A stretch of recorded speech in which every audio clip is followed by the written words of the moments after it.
Hello and welcome back to my channel. My name is Serena, and in today's video we are celebrating because I am officially a Janome maker. Janome, the sewing machine maker, reached out to me to try out one of their combination machines. It is a machine that sews and embroiders, and I was really excited to give it a try because I feel like embroidery could open up a world of design for me, especially when it comes to recreating some vintage styles and fabrics. I have never used a modern machine before, and so I decided to go with the Skyline S9 specifically because it embroiders, but in today's video we're going to be using it for the entire project so that way I can learn how to work the machine in terms of threading it and changing up the functions from sewing to embroidery and back to in sewing again. I feel like adding embroidery will be the perfect embellishments for my vintage project. Usually when I introduce a new sewing machine to you guys, I sew vintage with vintage. So I try to pair a pattern with the exact year that the machine was manufactured, but in this case, that would not be possible in terms of vintage. So I decided to pair this modern machine with a modern reproduction pattern, so that way it's still relevant and on theme for my channel. So now let's get into the project that I'll be making. I searched on Pinterest for some really simple embroidery designed outfits to recreate something from the past, and I found this cute little play set that is a two-piece shorts and top. Of course, I want to make it my own, so I kind of do stray from the original project in some cases, and I wanted to make the outfit true to me, something that I would feel comfortable wearing on a regular basis. So we're trying to stay within the playset lounge type wear, but I decided to go with capris instead of shorts for this project. This project features an umbrella motif, and I decided to switch that up a bit so that way it's also very relevant to me. And so I just want to work with the overall idea of this outfit and then turn it into something that I think I would like and you guys would enjoy watching. So if you are interested in seeing more content like this, don't forget to like and subscribe to my channel, as well as follow me over on Instagram so you can see what I'm up to in real time at Serena_. If you'd like to support this channel further, you can leave me a virtual tip on Ko-fi. And then if you would like to get some exclusive content and just more of me and my projects, you can become a bobbin over on Patreon. Now let's get into the patterns and the materials. For today's pattern, we're going to use one of my most used reproduction patterns, and that is Simplicity 8645, but we're going to manipulate the bodice on view C to make this outfit. Next, we have my most used pant pattern, and that's a true vintage pattern from the 1950s. It is 4886, and I'm going to be working with view 2, which is the pedal pusher or capri version, and I'm going to alter the waistband for a contoured waistband. For the material, I've always found that cotton is the easiest and most beginner-friendly material to work with, so of course I'm working with a quilting cotton. So let's discuss some of the changes that I made to this pattern. Essentially, this is the top portion of the blouse. There would be a midriff that goes underneath it, but I'm going to not use the midriff because I want to make this a crop top instead. And I also wanted to make some changes to the collar here. I didn't want that pointed collar. Instead, I wanted for something a little bit more rounded and cropped. So I made an alteration there, and I added back the 5/8 stitch seam allowance to this pattern. So that is the main alteration that I did. It does need to be taken in a little, but I'm going to take it in at the side seams. When I originally made this pattern, it fit me. I've since lost my bust, and I don't want to make a bust adjustment or anything like that because I do want to add some embroidery right here, and I definitely feel like it's unnecessary if I take in a little bit at the side seam And then since it's a button back closure, I can move the buttons over a little and then I can get the adjustments that I need, but I want to keep as much space right here as possible.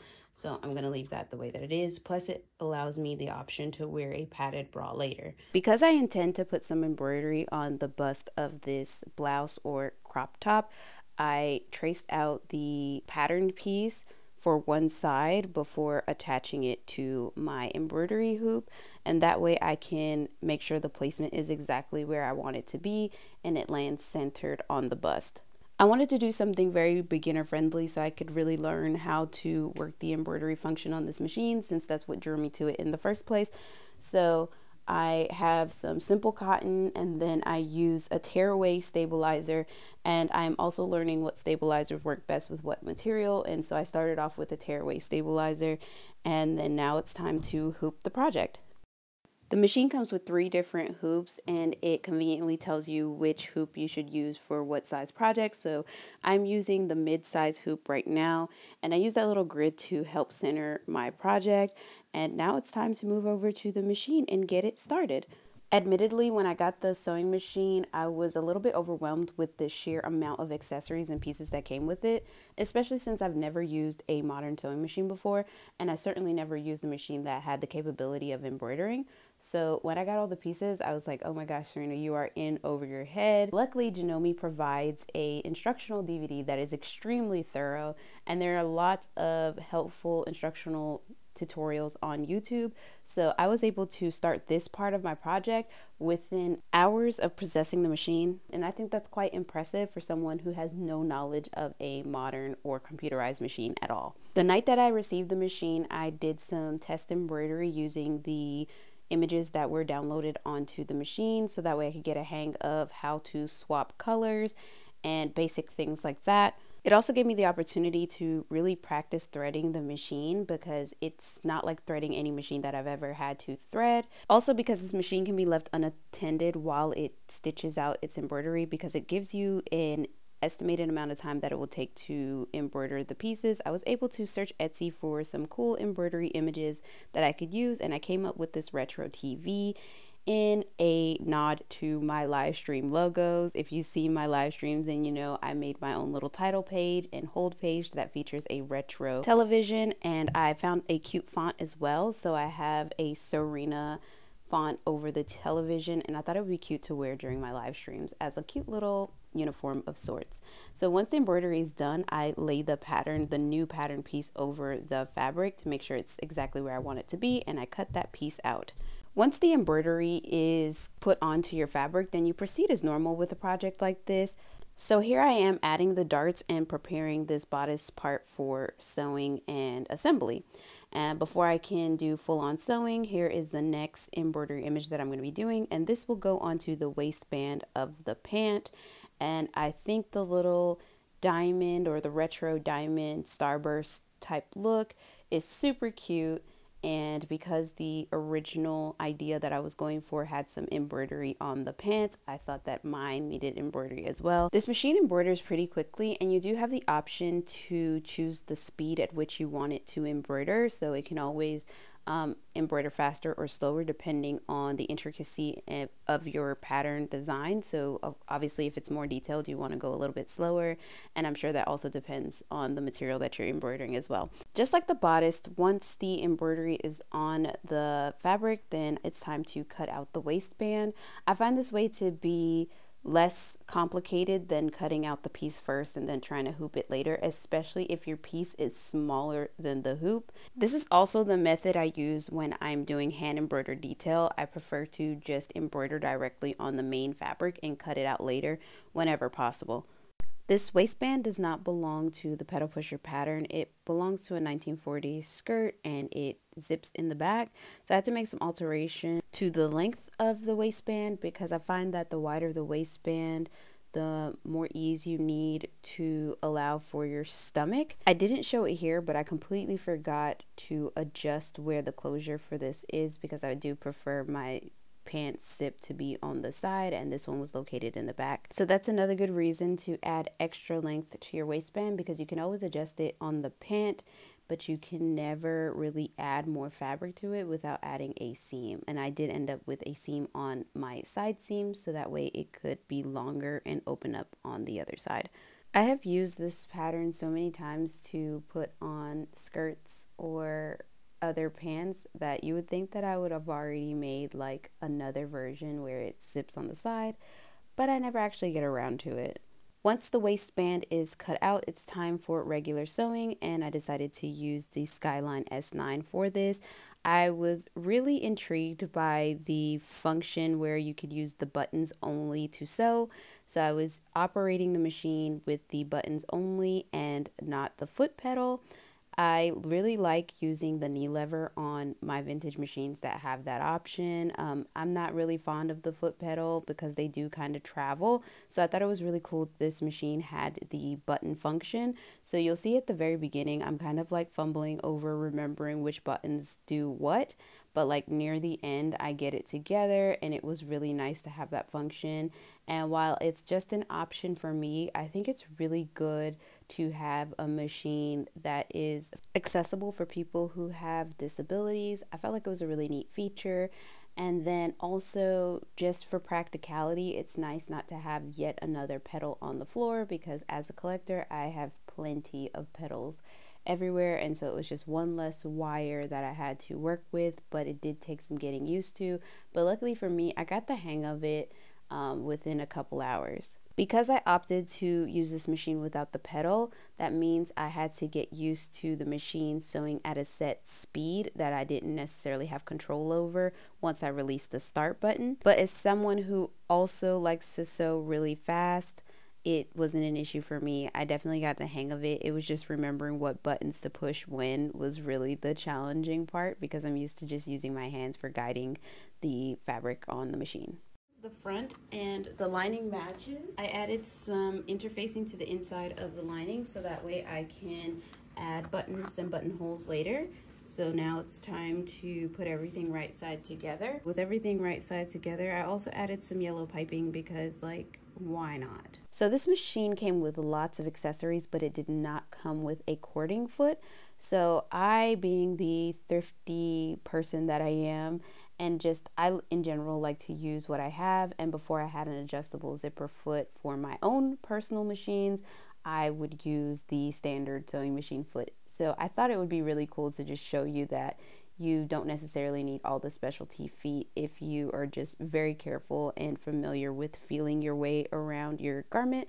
So here I am using my fingers to make sure that I can feel and guide exactly where the placement of the piping is as I sew, and this gets you a nice close sew onto the piping, and you don't necessarily need a cording foot. As convenient as it might be, it's definitely not necessary. I was really tempted to try out more functions on this first project, but I didn't want it to be too busy, and I was going for something more simple. Another feature that I enjoy about this machine is that it has the automatic cut function, so you don't have a whole bunch of loose threads everywhere. And while I'm not big into decorative stitches, I did use them in my very last project and loved it, so I want to give some decorative stitches to try on this machine as well. My brain has been going non-stop since the opportunity to have an embroidery machine has presented itself. This is a single color or single stitch embroidery machine, but I can only think of all the complicated things that I could possibly do once I get really familiar with how everything operates and the design software works. I hope to find some time in between projects to clear out one of my closets. If you've seen my sewing room tour, I have a closet that just has modern patterns in there for storage. That closet also has an outlet, and I think I could set up a small little workspace for this machine because all of my vintage machines have desks and I keep their respective accessories together in those desks. And because this machine comes with so many accessories but no desk, I think I can dedicate this small closet to this machine. I also have some scrap pieces of pegboard where I can hang the embroidery hoops and just have everything easily organized and accessible. We are nearing the end of the video. All I have to do is sew the darts on the pants and then pretty much attach everything, including the waistband. And then of course I finish the hem off with an invisible stitch, and it's pretty much ready to go. I used vintage buttons for the top, and the closure for the waistband was 2 hooks and bars. I want to thank everyone who supports my work both here and on Instagram for liking and commenting, because your participation in supporting my channel pushes my work in front of people who make decisions like sending me a machine to try out. I also want to thank my bobbins over on Patreon and my Ko-fi donors. You guys go the extra mile to support my channel and my projects, and it means the absolute world to me. Here are some close-ups of the embroidery and the details. I'm very happy with how it turned out, especially with me only having the machine for a couple of hours. I did make the decision for it to button in the front because the pattern was too big, and so crossing it over in the front brought it in a bit. Then I used some true vintage buttons that really gave it that authentic look. I'm really excited that Janome chose me to become a maker, because if you followed my Patreon where I show you how I plan my projects, I have a little binder of projects that I put off, usually projects that I can't afford, that I have to save up for. And in that binder, I have at least 2 embroidery projects that wouldn't be possible because they're machine embroidery projects. And so I'm really looking forward to getting the opportunity to bring those projects that I planned over a year ago to life this year. Now it's time for the reveal. Here's the inspiration photo, and here is my version. I purposely left the cutout at the blouse so that way it looked like the perfect pairing for the contoured waistband. I like to have some balance with my garments, so because I went with a more broad top blouse, I wanted to have more coverage on the bottom instead of having some shorts. Again, thank you all for watching. Let me know what you think about my version of this outfit. Don't forget to like and subscribe. Also follow me in real time on Instagram at Serena_. You can leave me a virtual tip on Ko-fi or become a bobbin over on Patreon. See you in the next one. Bye.